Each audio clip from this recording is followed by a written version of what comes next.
Good afternoon. Welcome to another VLRP lesson. Today's lesson is for the grade 8 EFAL, and it's on visual literacy part 1. We are going to cover the advertisement, and Mr. Osborne will cover the cartoon part in tomorrow's lesson. My name is Ntempanya. I welcome you all. Let us look at what an advertisement really means.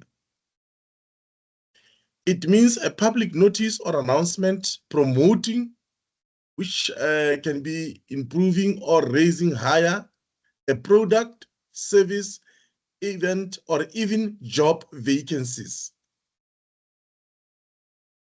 An advertisement can be described as a form of marketing, communication about causes, goods, services, ideas, organizations, people, and places. This is a general definition of an advertisement. We are going to trim it down to the academic purpose. The objective of an advertisement is to change the thinking pattern of the consumer or the target market so that they are persuaded to take action. With advertisement, companies will normally advertise a product or they will advertise a service. Now, let us look at the differences between what a product is and what a service is. Advertisers may promote a product, like this treadmill is a product.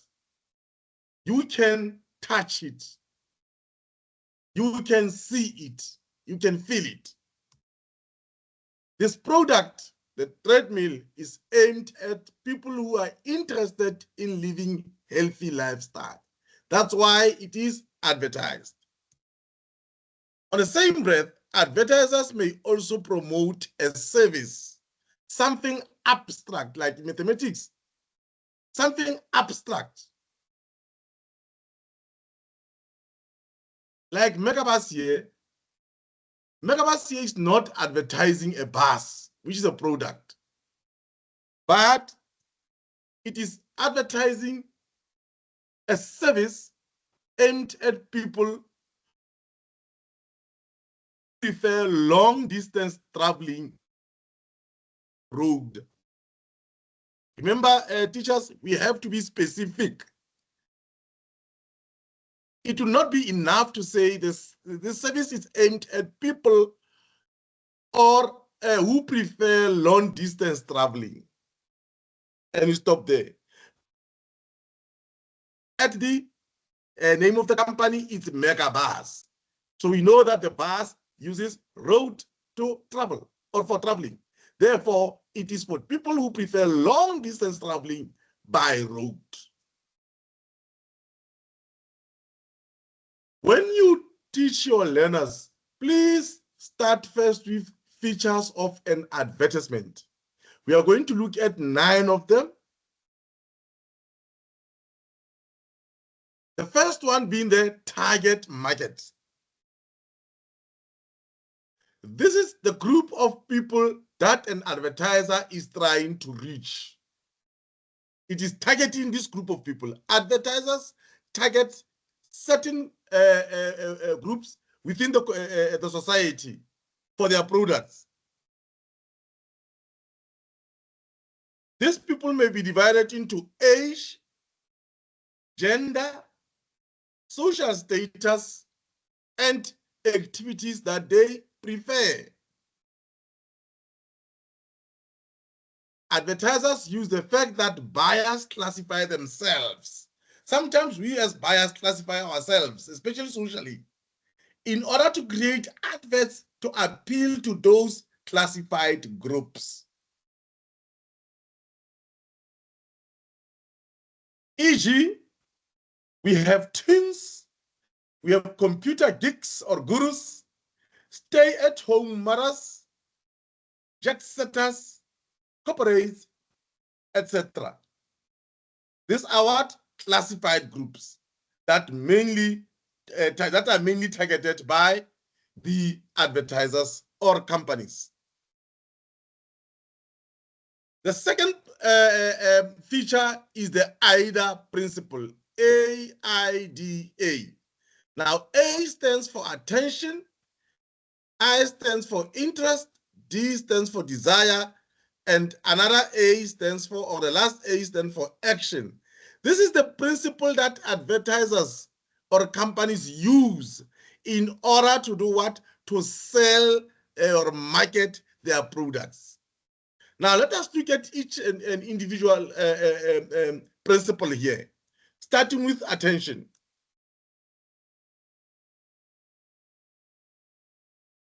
It is vital that the advertiser grabs the attention of the consumer. As a learner, how do you know that this advert will grab my attention? It must be, among other things, it must be eye-catching. The image must be eye-catching, and there must be a clever use of language. Here is an example. This is eye-catching image. I'm starting to salivate. And look at the clever use of the language. This is Kentucky Town. But look at the straw. It broke down, or it breaks down the word Kentucky into Kent and Aki, 2 and W.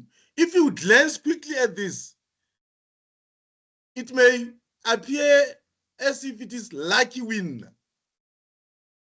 So it is the clever way of using the language. The same Kentucky Town, by breaking it into the middle, it gives you a certain a sentence or a certain meaning. Kent to tasty the hype. If you read it quickly, it sounds like came to tasty the hype or taste the hype. Therefore, the person who's reading this may feel that, yes, I want to go to the town of Kentucky. I might be lucky to win one of these. So the way they have constructed this, it actually grabs your attention.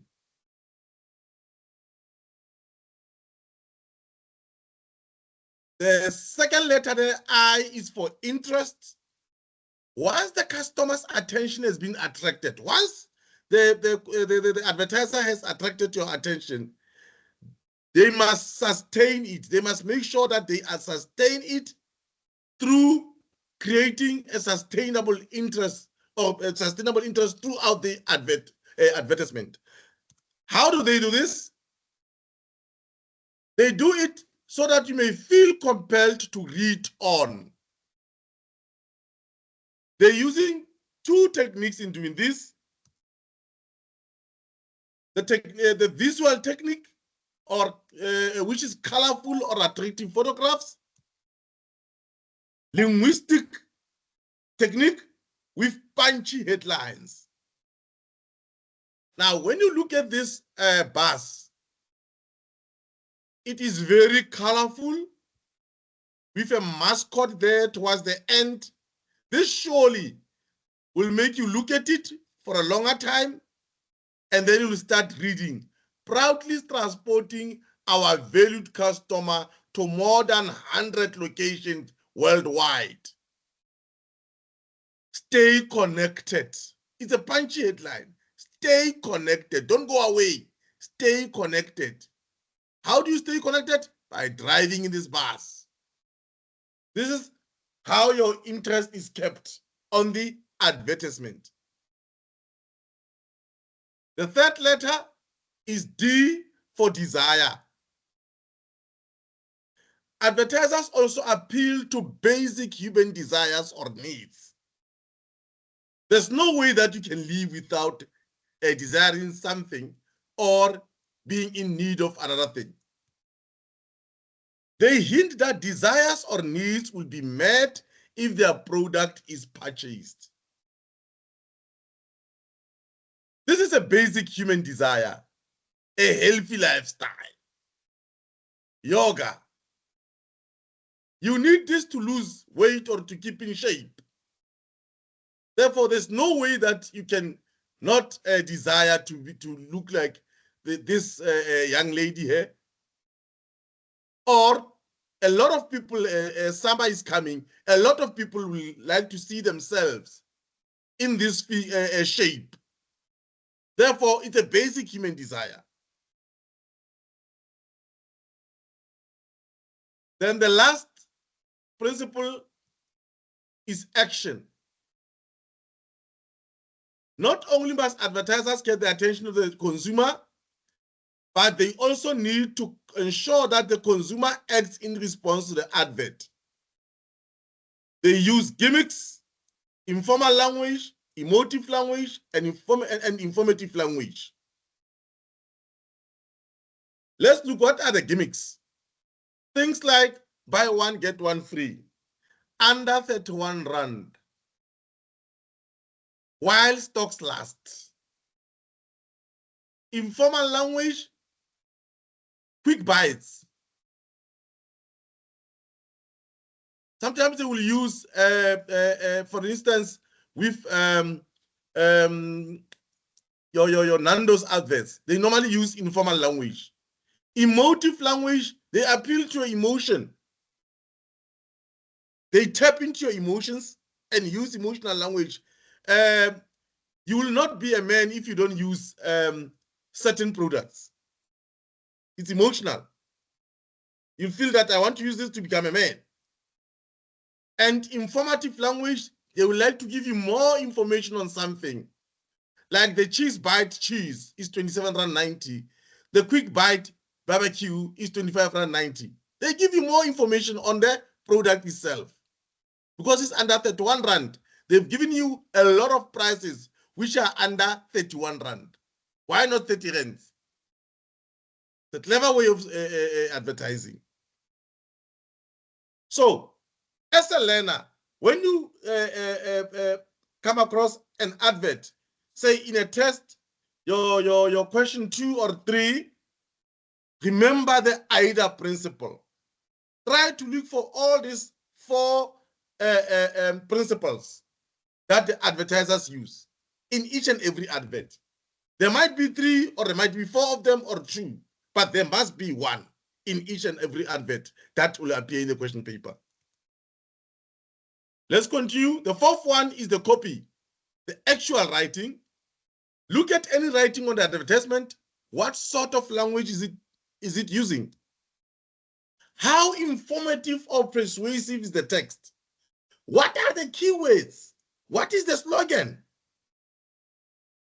Look at this Nando's. I spoke about Nando's. Dear Mfundi, leave the fire into us. You remember the case of one of the reverends who went to one of the schools in Katlong with swords. He was firing from all cylinders. Now, Nando's uses clever language, very informative, that leave that. We've got our own firing to do in the restaurant. And that's where we'll get our best taste. Then they use graphics or pictures. Ask yourself, what is happening in this illustration? How does the design affect the message? You know, DSTV has channels on animals or wildlife. Now, they put this advert, wildlife on DSTV, where animals are stars. What is happening here? This is a very confident animal. The ape is very confident. How does the design affect the message? It means it is a starring. It's a starring on DSTV. It rules the DSTV world on animals. This is how they use graphics and pictures to persuade you. Then the logo. The logo is the picture or graphic used as an identity symbol. It acts as a signature for a brand. Then with the logo goes the slogan. I put them together. Its slogan is a short, memorable phrase that is immediately associated with your brand. Let us look at this logo and slogan of Toyota. Can you identify which one is a logo and which one is a slogan? By reading on this from this information, you are correct. This is the graphic. This is the signature of Toyota. And then it has got a slogan underneath it. Between the logo and the name of the company, there is the slogan. Lead the way. This does not change. You know, you always ask yourself, what is the difference between catchy phrase and the slogan? The slogan stays the same throughout, while the catchy phrase depends on which product the company would like to introduce. The new product will come with a new catchy phrase, but the logo, the slogan will always stay the same. The logo and the slogan will always stay the same. Now we talk about catchy phrase.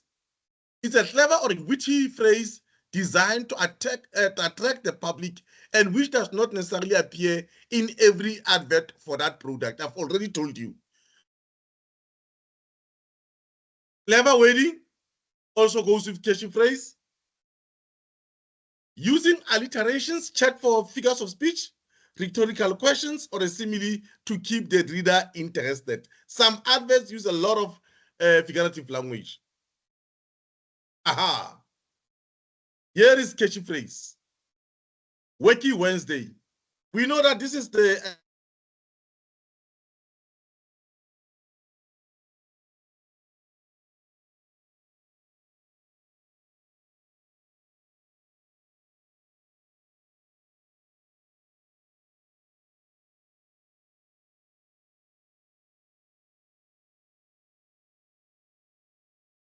thing.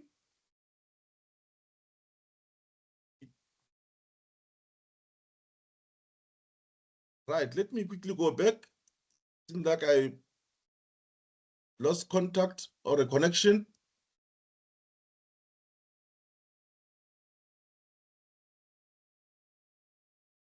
Let us look at this Wakey Wednesday. It is the repetition of the W sound. And we know, if you were taught well, we know that the repetition of the consonant sound goes with what? With alliteration. Therefore, the W is being repeated twice here for Wakey and Wednesday. Then lastly, celebrity endorsement. Some advertisers will use well-known person to sell a product. Lace here decided to use the face of Lionel Messi. You're correct. Therefore, you will associate, if you want to associate yourself with Lionel Messi, or maybe think that by having their product, you will do things that Lionel Messi will normally do. They will take Lionel Messi and he will become their ambassador, so that they can be able to sell their product. Wherever you see Lionel Messi taking lace, you'll also want to go and buy the same product that Lionel Messi have, because you'll think that this product is what made Messi famous.